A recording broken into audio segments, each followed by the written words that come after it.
Welcome to Midlife Matters. I'm Marie, and each week I'm joined by my friends Julie and Mindy to talk about all the topics keeping women in the middle years up at night.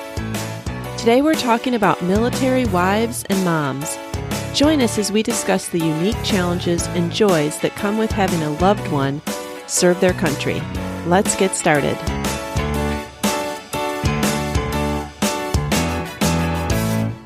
Listeners, today we're talking about military wives and moms. This topic was requested by a listener, and we thought that it might be an interesting topic, one, because listeners have requested it, and also just because of the state of the world. I think that whenever there is military conflict in the world, you can't help but think, well, what if I had a family member that was going to be involved in that, or I had to send someone I loved over there? And so today we have Julie's cousin with us. And Julie, why don't you introduce your cousin to us? All right. Today we have Carol Gardner with us.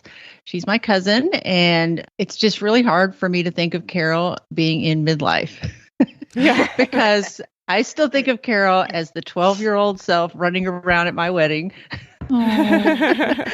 And so it's just hard for me to think, wow, we're basically in the same stage of life now, which is kind of cool that midlife evens everything out, you know? Right.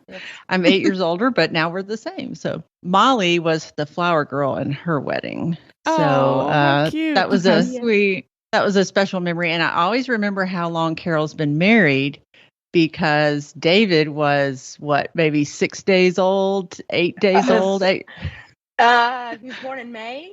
Yeah, so the 20th, like 24th. Weeks. Oh, you were June? No, yeah, June. Yeah. Okay. So he was, I remember him as like 4 days old at her wedding. Oh my goodness. Right. That's how fast the 6 week goes. It feels like 4 days. Well, that's how young he felt. Like we traveled to Nashville for the wedding. We had 3 kids. Molly was in the wedding, and I'm tending to a very young newborn. Ooh. You don't realize the tall order you've asked of someone when you're 24 and having children. No. You're like, oh, just come. Carol is married to Ben, and we love Ben. And there's kind of a neat story I wanted to share about how they met. And now they have 2 children, Benjamin and Annalise. And I'm sure they'll come up in conversation. So I'll just let you, Carol, talk about them as it comes up. All right. Well, Carol, we're happy to have you. Welcome to Midlife Matters. Thank you. Yes. And we would love to hear how you and your husband met. I met the family that introduced us when I was 16 years old. Lynanne was my mentor. She discipled me. She truly lived out the Titus 2 model that you read in scripture about the older teaching the younger and things. And so then she and I kept in touch all through me graduating high school and after college too. So we would write letters and so forth. And so she and her husband met Ben when he was at the military academy. And they mentored him and discipled him through church and BCM, Baptist Student Union, that sort of thing. And so he graduated from college, from the academy, and they told me that I needed to meet this guy. He was stationed at Fort Campbell, and I was living in Nashville. And so basically, we decided we would hang out together to get these people off of our backs. And so we went to Radnor Lake, and we hiked, and we just connected. It was awesome. And so we say now that, we've been hanging out ever since. Yeah. What was supposed to be, just this hangouts ended up, we didn't even call it a date. We refused to call it a date for a long time. And so anyway, that's how we met in 1997, October, and we married in June of 1998. So our engagement was longer than our actual dating. And it's lasted all these years, so your friends must have been right about what they saw in the two of you. Yes, for sure. And Lynanne came to our wedding, and we of course praise God for her, and things. So you never know who you are influencing, and the impact that you make in the young people's lives. So that was pretty. It's pretty awesome to think about. Well, Carol, I know that you've lived in a lot of different places in your married life. And I know that Mindy also grew up in a military family and she lived a ton of different places. And I think that that is just something that we associate with people in the military. But how does that impact you? How does that impact your relationships with family and friends and your kids? And how do you navigate that as a family and prepare each other for coming and going and leaving and meeting new people? One of the biggest impacts as far as with family relationships is that because you live far apart, you don't see each other very often.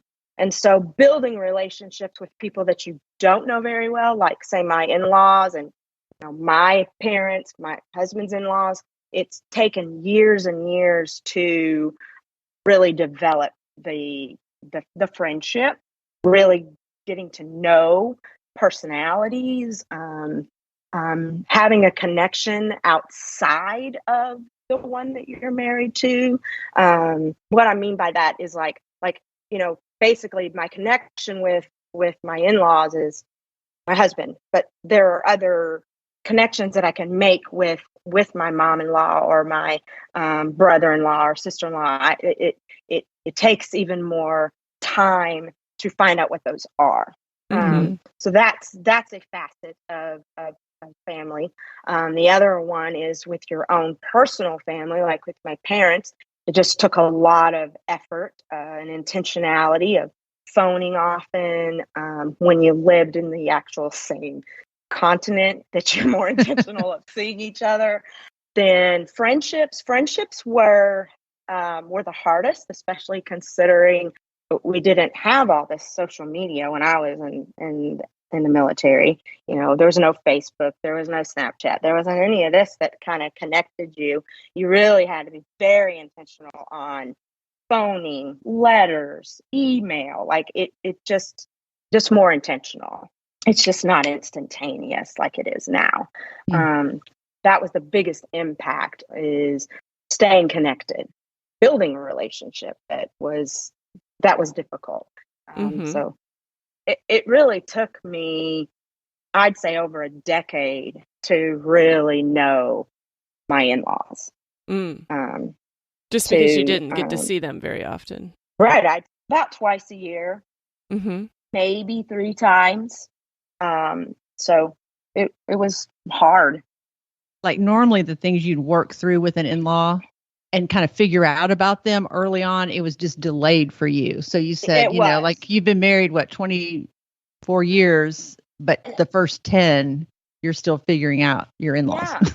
Yeah. But it's good. I mean, I've never, I have always felt loved, and I've always felt appreciated and welcomed and nurtured and all of those things, all wonderful goodness. It's just taken a lot of years to know how to love them well. Did you have a place that you really loved and were really, really sorry to leave? I'd say that Hawaii was probably the most difficult move to leave from, mainly because our family just were so tight. We just grew a lot. We grew a lot individually. We grew a lot together. We made a lot of memories together. Even the children now say, not, and of course it's warm there, and that's the other reason why they want to go back. But it was just a great family place for us. Yeah, so it was a good season of life for us.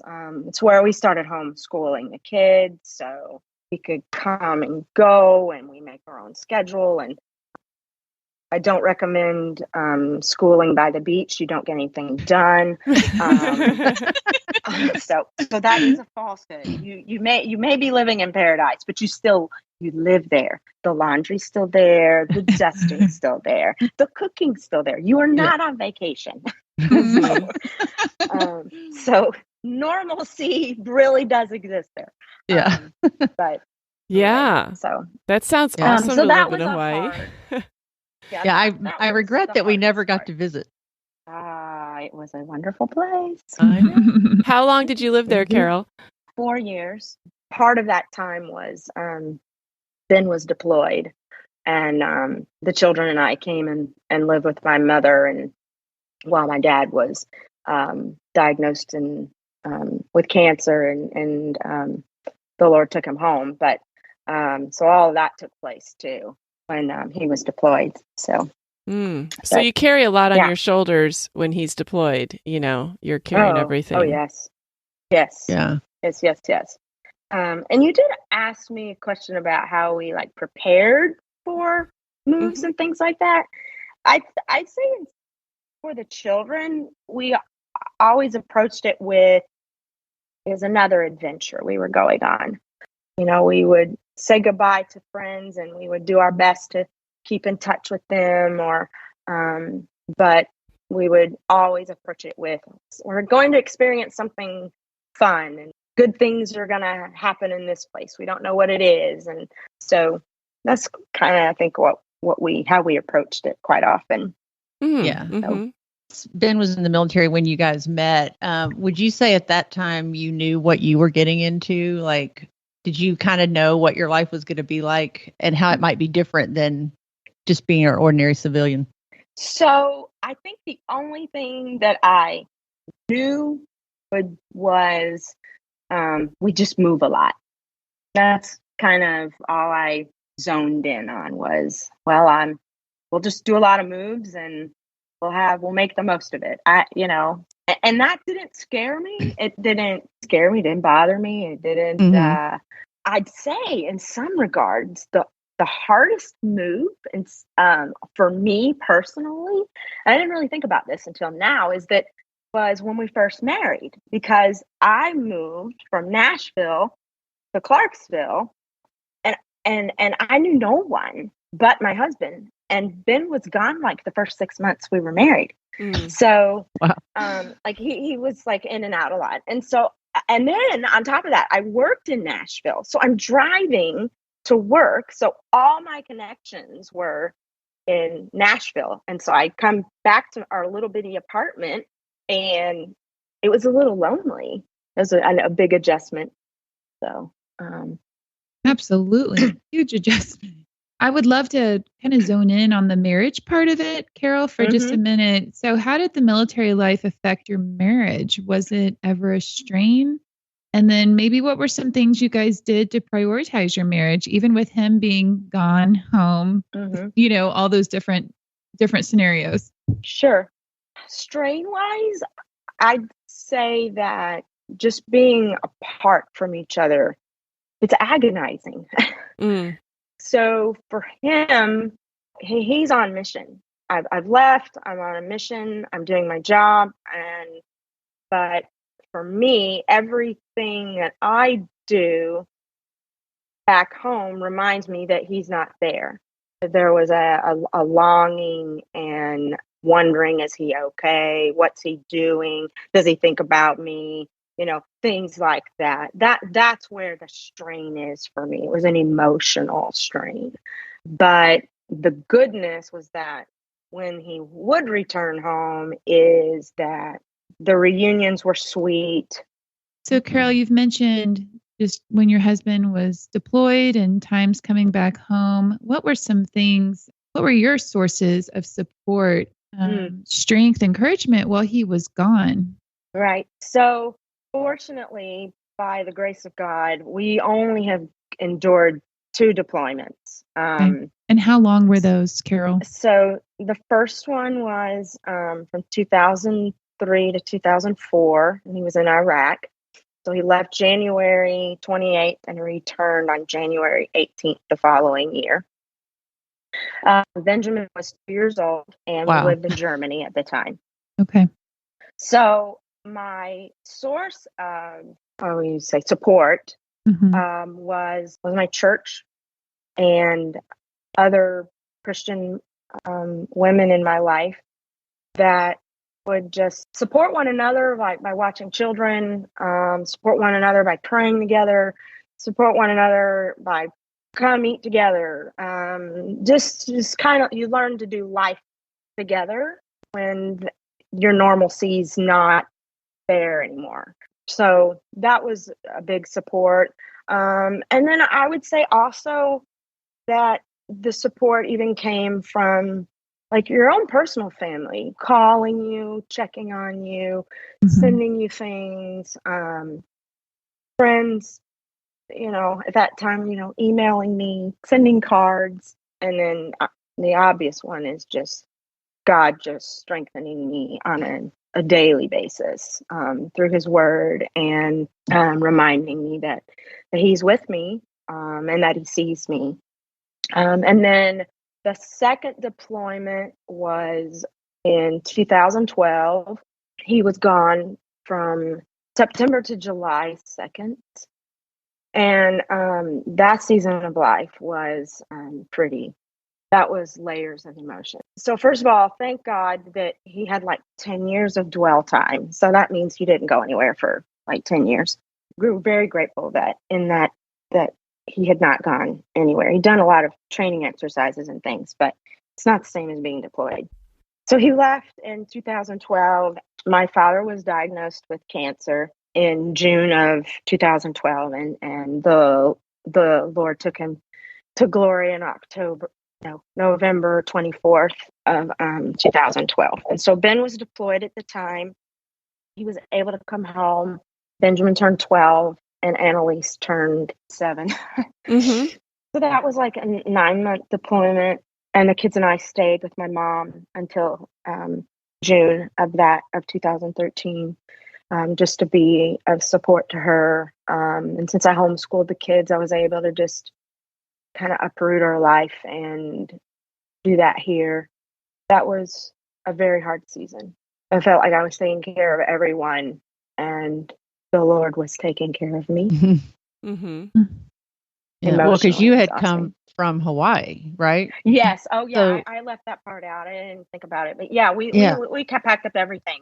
We left Hawaii and came and lived with my mom. That's just a long way to travel with 2 children by yourself. And that was the main reason we packed everything up and moved to Kentucky. It's because it wasn't like we were living in Texas and we could drive back and forth, or you weren't even on the mainland, and so that's why we uprooted everything. I'm thankful for my brother. Since my husband wasn't here, he was able to speak like detached in a sense of emotion, like just get here.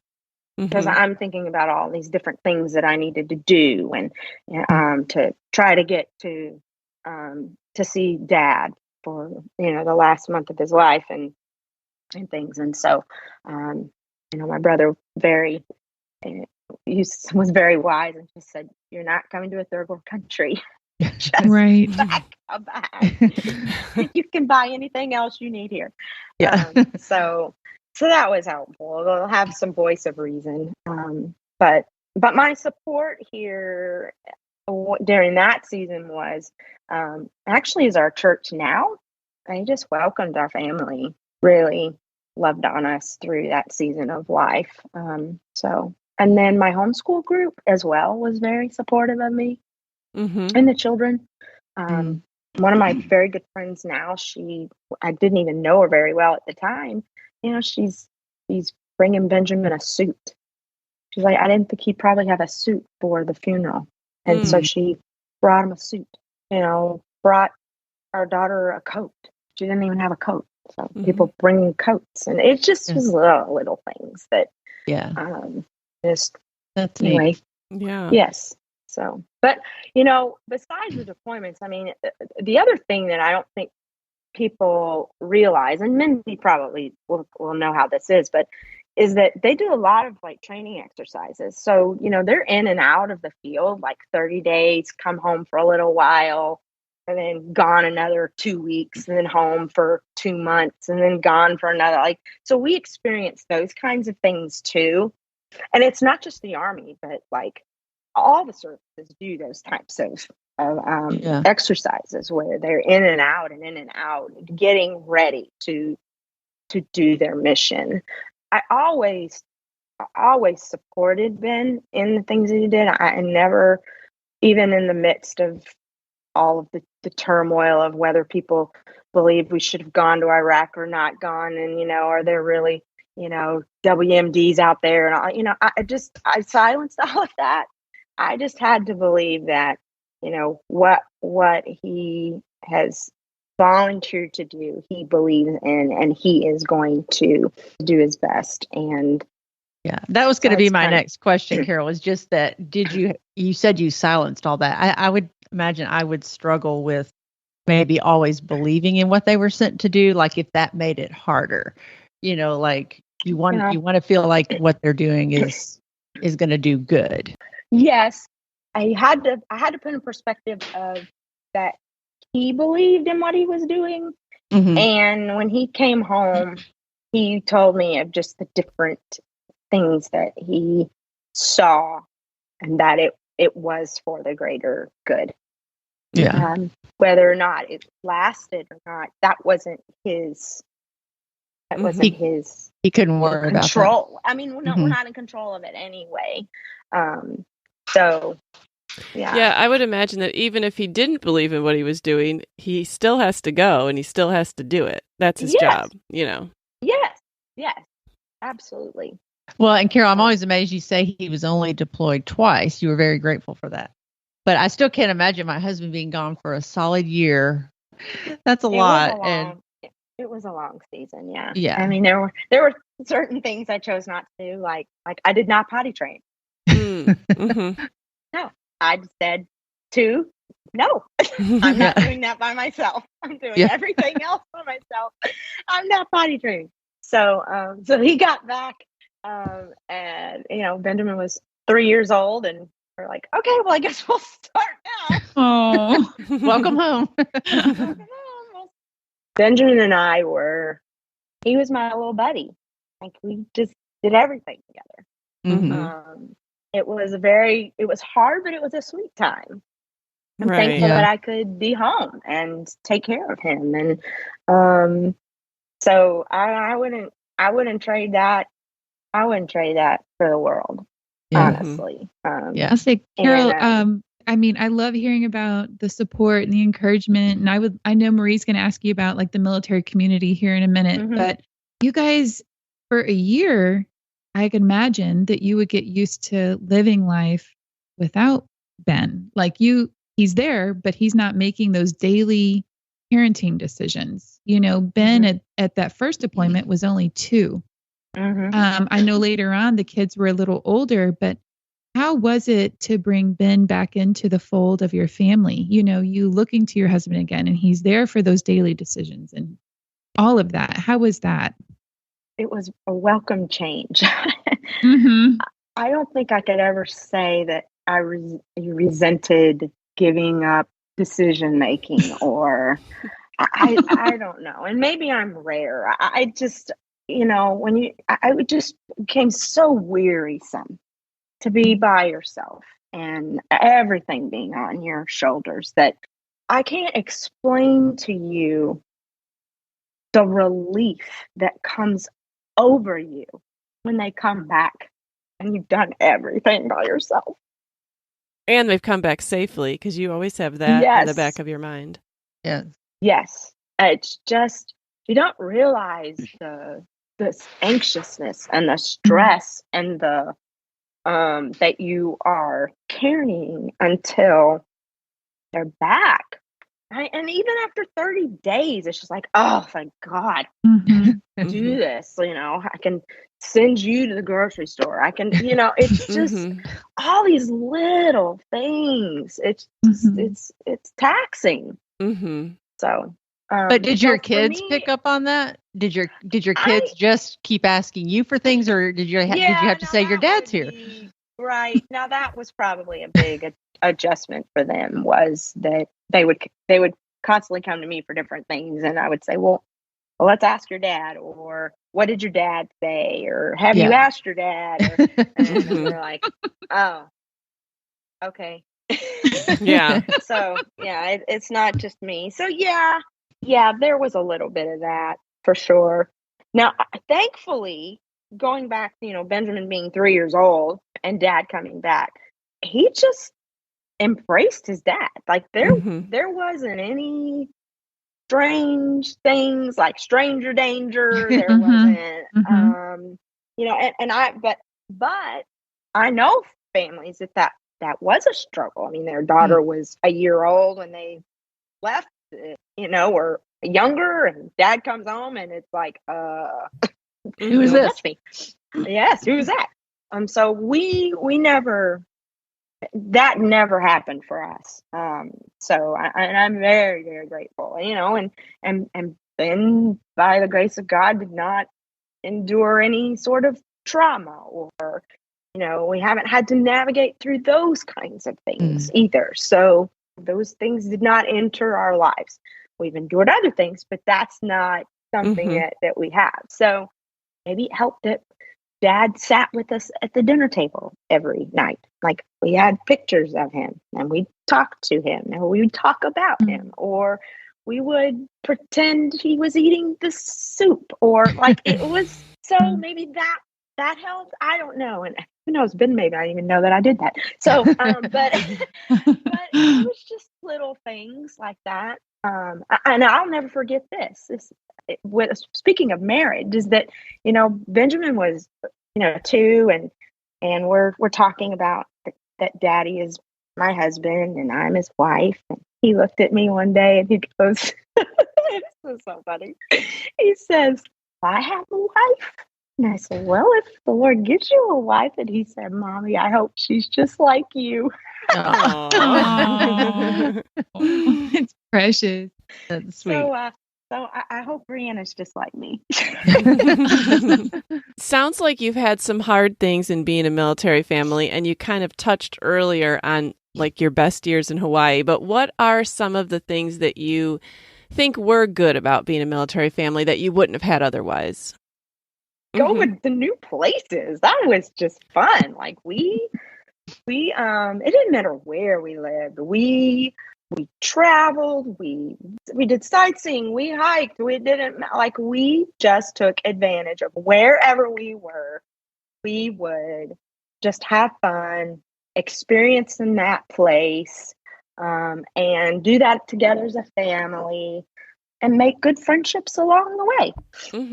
And who's God going to put into our lives to share the gospel and, just different things like that. We just really embraced the newness of places.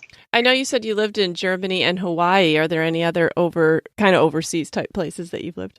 No, those are unless you count New York as a... Oh, Marie's from New York. Is that another country, Carol? Oh, no, but they're definitely different, those Northeasterners. So, but that's where we visited. The only time we did visit Ben and Carol was in New York. Well, where were you living in New York State? We were living at at West Point at the military academy. Ben was a teacher there, but in the military side of things. So the cadets would go to class, like 8 in the morning to like 5 in the afternoon or 3 in the afternoon. But all of Ben's work with the cadets were after the academic day. Right. And so he did a lot of their military training. He was required on weekends to do things. And so that was a very hard season of life there. So what most people, like my neighbors, were enjoying life because their husbands were there in the office from 8 to 5 teaching, but not mine. Mine was going in early and coming home kind of late, and he'd work most weekends. And so, and when you have, it's where Annalise was born. So I was, just by myself a lot, taking care of her. And then Benjamin moved there when he was 4, and we left when he was 8. So it was just, young. We were young. Oh my goodness. Well, speaking of children, you've got one out of the home, your daughter's still in the home. How do you feel like being a military family shaped your children in particular? Military children are and this is my opinion, of one of two camps. You have the camp of, I've been on an adventure my whole life. I want to experience more, and let me just go out in the world and experience and do things and go, go, go, go, go. Or you're in the camp of, I have been on an adventure my whole life and I want roots. Don't make me go anywhere. And so my children are of the adventure. Okay. Where else can I go?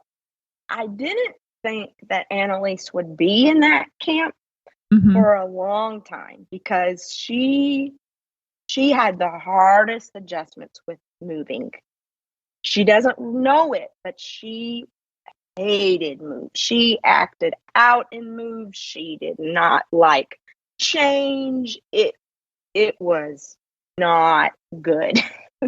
So it's interesting now, and of course it could be because she's a teenager, but she's now like, oh no, I don't want to stay here. Who'd want to stay in Kentucky?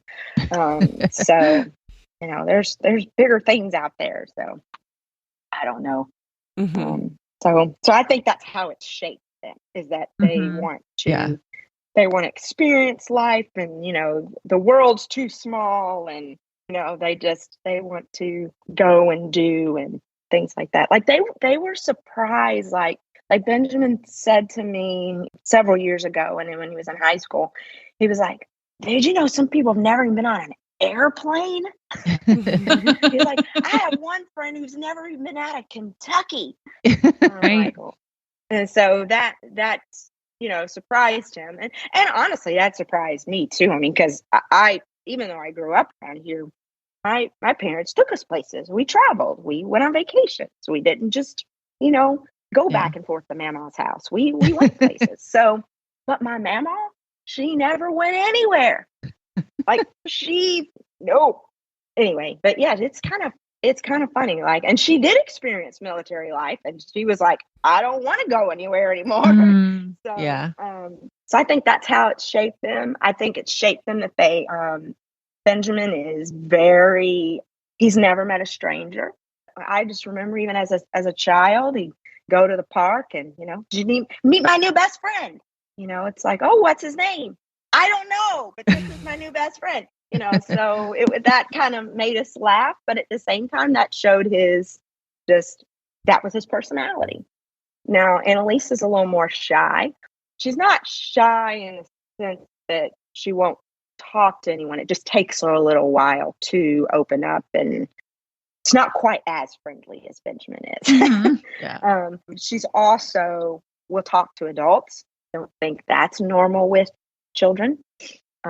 So I don't know if that's military or if that's just being a homeschool kid. I don't know. Well, it doesn't surprise me then that your son Benjamin is now in the military as well. And if you could just tell us a little bit about how it's different now. You've been a military wife. Now you're a military mom. Do you have a different perspective on that? Are your feelings any different about that? First of all, I was not surprised that he enlisted. He's told us since he was about 5 or 6 years old that he wanted to be in the military. That really never went away. How he went about joining the Army was not how I thought it would go about, but I'm proud of him for wanting to serve. I'm proud of the fact that he has a purpose. I really think that young men really need a purpose, and I think that that's helped him have a drive. As far as a different perspective, the different perspective for me is that I don't live in it day in and day out. And so it's not something that I constantly think about because I'm far removed from it. The emotion isn't quite as intense. But do you feel like there was kind of an extra level of letting go? Like we've talked a lot about on the podcast about how hard it is to let our kids go, but that seems like a little bit of an extra level of letting go to know he might be very far away. And okay, so the extra letting go is the fact that you don't know when you'll see your son or your daughter. The military dictates everything. Yeah. So I would say also the other perspective that we have, Ben and me, is that because we've lived that life, we can approach their marriage and their life together in a different way than what someone who's never experienced it. So as far as your expectations of them, and absolutely, yes. The expectations of them, and even just giving advice on married life. Now, the only different perspective is that she's dual. She's in the military also. So we don't have the perspective of both of them being active duty and how that affects them.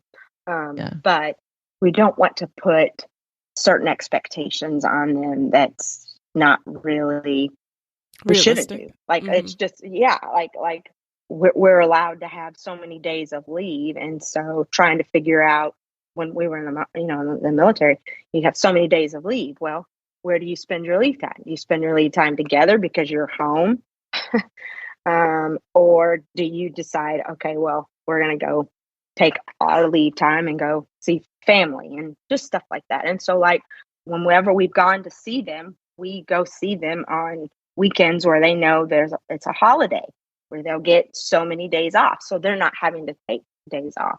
So we have that perspective. So we valued the leave time for ourselves, and sometimes it was misunderstood by family. So I think, but definitely the letting go part was knowing that it's not like a normal kid going to college. Oh, well, you'll see him at Christmas, or oh, he'll have a holiday, or oh, he'll be back in work.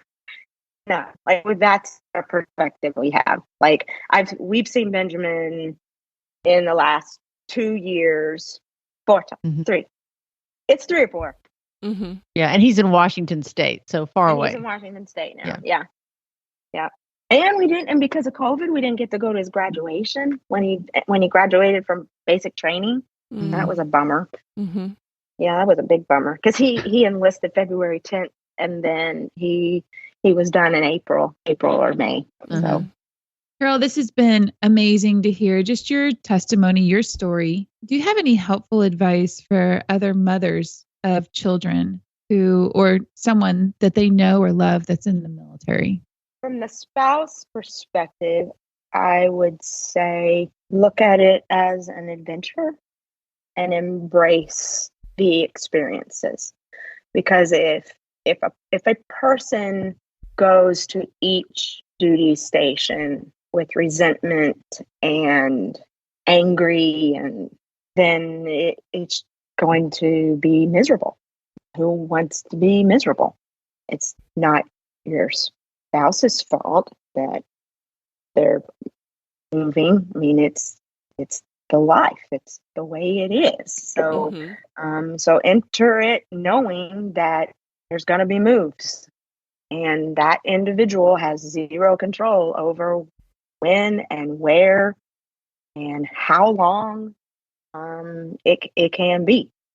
So I'd say that's the biggest advice: is enter it with an open mind and embrace the adventure and grow in it together. Find the good in it.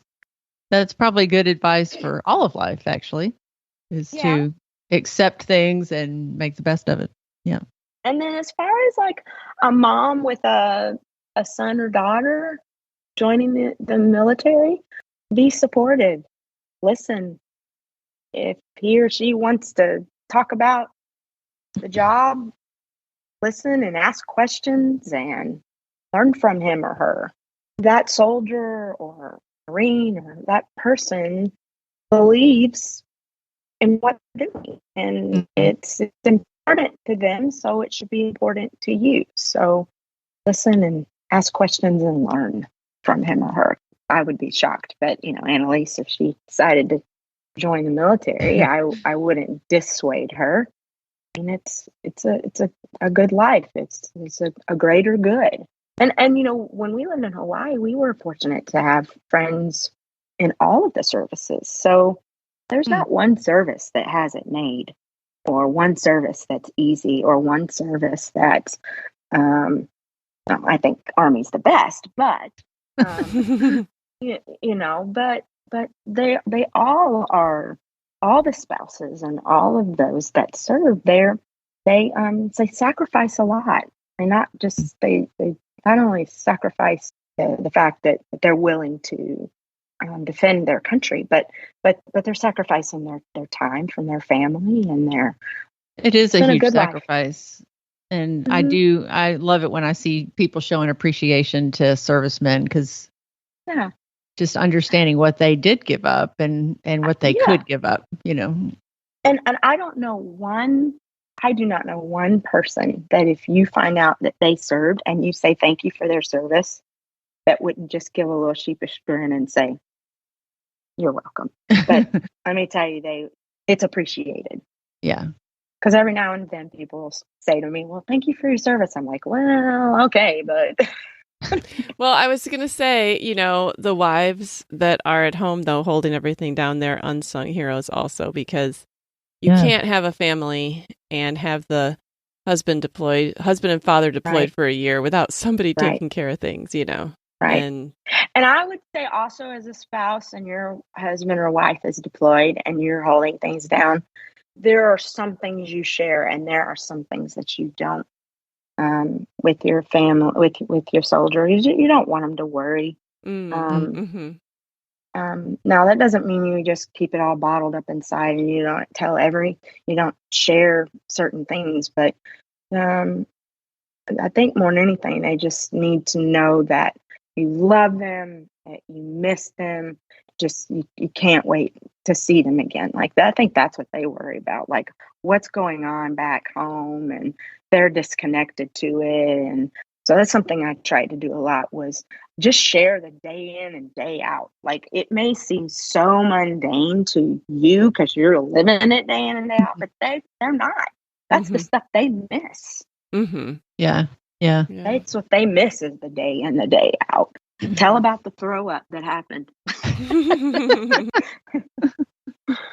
Well, thank you for coming on, Carol, and sharing your experiences. I know that there are probably some commonalities that anybody listening that's a military wife or mom, shares with you. And we hope that listeners have grown to understand military families and military lives better. And we definitely do appreciate what you've done and what your husband's done.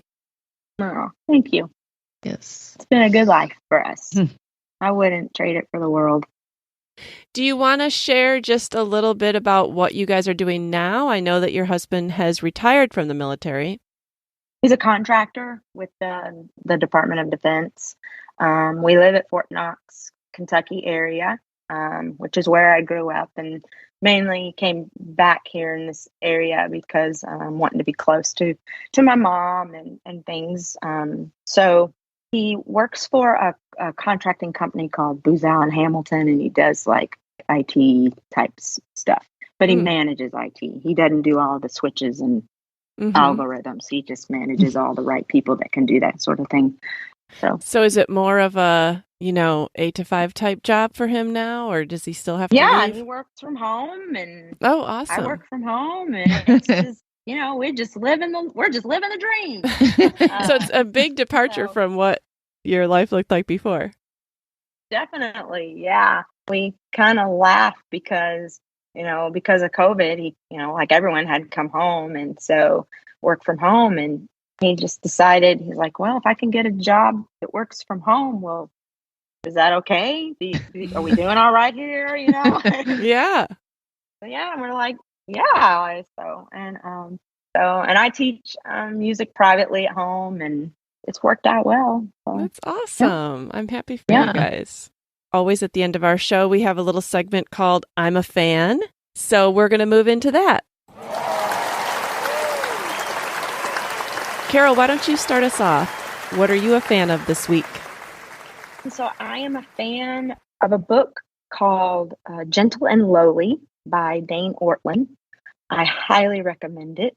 It's an encouraging read. It's like meeting Jesus for the first time again. It has been a breath of fresh air for me. Just grown in my faith through it, and just see the compassion and heart of Christ in a more theological way. So I highly recommend it. It's very, very good. Oh, I've heard good things about that book, but I haven't tried it, so I think I'll pick it up. Yeah, me too. It is good. Good, thank you. Mindy, what are you a fan of this week? I was afraid you were going to ask for me next because mine's a total departure from her, like, beautiful. That's okay. I'm a fan. Mine is totally tongue-in-cheek, but my family has finally decided to buy all of the episodes of The Middle. We have joked about The Middle, yes, that show, forever. And Bryce finally, a couple weeks ago, said, Mindy, you just need to buy that. And so I did. I bought every episode. And we have been binge watching The Middle episodes in our home and just laughing so much. Like, there's so much that I remember and so much I don't remember. So I'm a fan of The Middle still. And our family's just getting a kick out of all these episodes. Yes, we watch that frequently. If you don't own all the episodes, if you're looking for them and your cable package or whatever includes HBO Max, you can actually stream it over the app. But we also own all the DVDs because before that came about years ago, we had bought the seasons on DVD. But yes, I would say like that's our favorite family show. And we have so many inside jokes just from those episodes. Yeah. That's funny. A lot of fun. Yes. So listeners, if you haven't checked out The Middle, go and do it. We promise you'll love it. All right, Julie, what are you a fan of this week? All right. I'm a fan of some shorts. This is a big deal for me because when you're 56, you don't even like to think of shorts. But when it's 90 degrees at your daughter's house, you think, I got to have shorts this summer. So I am a fan of the Old Navy high-waisted everyday chino shorts for women. And I don't know. I feel like Marie because I bought them in every color. When Marie likes something, she gets every color of it. So seriously, I did buy 3 colors. So I don't know. I just really like the fit, and they have them rolled up. I never buy a 3.5-inch length. For me, that's just too short. I know, and I just can't. But I think the tag is wrong because I would never wear that. But I don't know if that's counting it rolled up. You know what I mean? So I have them rolled down. So I was going to ask you what the length was. So probably they're about 5 inches, maybe once you have them rolled down. I think so. Yeah, because I never buy the short length. They look like 5 to me. Okay, awesome. Well, I think we all can use some new shorts. Yeah, 3.5 inches length on Julie would be like booty shorts. Yeah, not me at all. Not me at all. That's a good thing because I know that every year when shorts come around, you're like, which ones do I need to replace and where am I going to go to buy them? So it sounds like Old Navy has a good selection this year. All right. So I'm a fan of a Trader Joe's item. And for those of you that sometimes wonder what you should buy at Trader Joe's, you can go back and check out our episode called The Scoop on Trader Joe's, which was episode 59.